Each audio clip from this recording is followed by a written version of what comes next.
I don't care. Back in 2016, JCP Indianapolis closed down. I kind of got into RC racing. We had no real tracks. We had Fun Park in the north. We had PNT in the south. So I called up Paul Weber and I said, hey, let's put together a winter series. Let's keep RC alive in Indiana while we're in a down period with little tracks. So during that time, we had record turnouts, had winter series, had vintage races. So we're going to talk about that a little bit.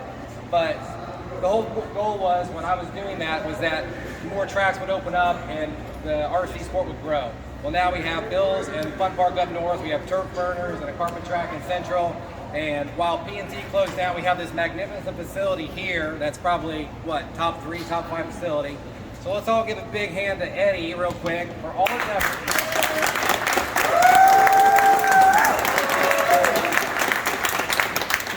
Thank you, guys. So before we get to modern race, we're going to turn the clock back a little bit and do some vintage stuff. Back in 2019, I did not know Brian Dunbar. Jason Grimes was a terrible influence on my passion for vintage RC racing. He got Brian kind of back into the realm of racing and became a household name for me. As I learned about Brian, he came to the vintage race in 2019. That runner car that you see down there is what he ran. At that race, we kind of modeled the race off the 1997 IFMAR World. So 25 years ago this year, the IFMAR Worlds happened in Pomona, California. Jason Rona was kind of quoted on a podcast saying that he really felt that 1997 was the pinnacle of RC 10 scale racing. Not saying that anything before that was down or after, he just said that was really the high point. During that 1997 Worlds, one of the greatest RC racers of all time, Brian Kinwald, late great Brian Kinwald, won that race in the two-wheel drive class. His replica car is up there on top of that stand right there. It's basically in full form as it across the finish line in terms of look. The greatest RC racer, arguably, of all time is the son. He finished third in the two-wheel drive class. He T-cubed that class. We got P3 that's good over there on that side as well. That MX4 that's in the middle, Masami T-cubed and won the four-wheel drive class of that IFMAR World. So basically a representation. The only car that's missing is Brian Dunbar car because he finished second at the IFMAR World that year. He's right here in this building. After 2000, so long story short, after the 1997 Worlds, the car just kept getting raced. Brian just kept going to the next race. The car got scrapped out. The only thing that remained from that car was the body and the motor. So after talking to Brian a little bit, I wanted to take the challenge along with Robert Stevens to build a replica car as it crossed the finish line with Brian. What you're going to see here in just a second is a car that's got the exact PLC, the exact servo, the exact motor, the exact receiver, same tires, everything. I studied this. The really cool thing about this is outside the pictures that Brian sent me of the body, there's one picture that existed of Brian's car from the 1997 World. One picture. It's him on the grid.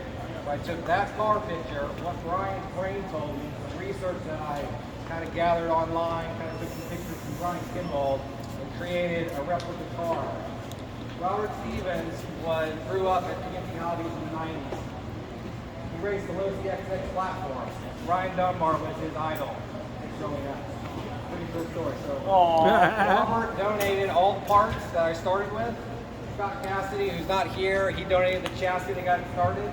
From there, I went on a search. I sourced parts from 50 different states in the United States. Some of the decals that you'll see on this car came from the United Kingdom. And the body replication came from Canada and got sent to Chris Darlock, who did just a flat-out amazing job on the body. So, the other cool thing is that Brian ran layered decals. Everything now we do is all printed.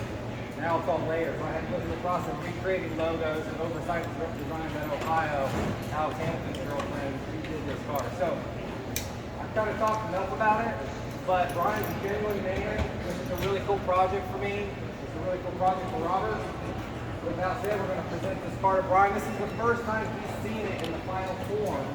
It's probably about a month.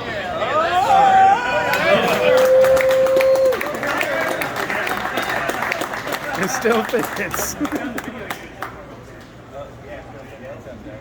Brian, if you want to come over, maybe we'll... Is that the 25-year-old shirt? So when Brian came to the 2019 that shirt had an old glossy jacket, rocked it out low. It was a really cool race, and my pin one really really super cool. Well, Brian, this is your call. Congratulations on your accomplishments then. Congratulations on your accomplishments now. Thank you for being in the Midwest Fun Scene.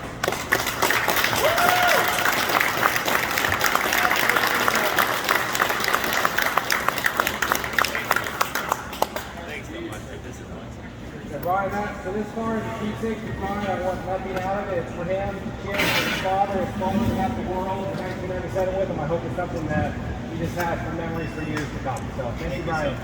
Now, one last thing we're going to do too. These 4 cars, Adam Rail, Justin Green, Eric Thompson's going to wheel the DVR car, and Dunbar's going to take a couple of laps of some of these cars. I'm going to talk about what they are when we're going around. So you get to see this, whet the appetite, because like we said, Eddie, and I want to support it as much as I can with my collection.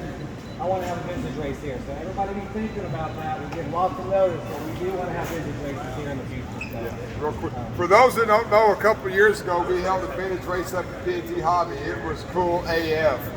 If you're into that kind of stuff. The racing was fantastic. It was amazing how well the cars did. I don't like them, but it was cool racing. Super neat stuff. So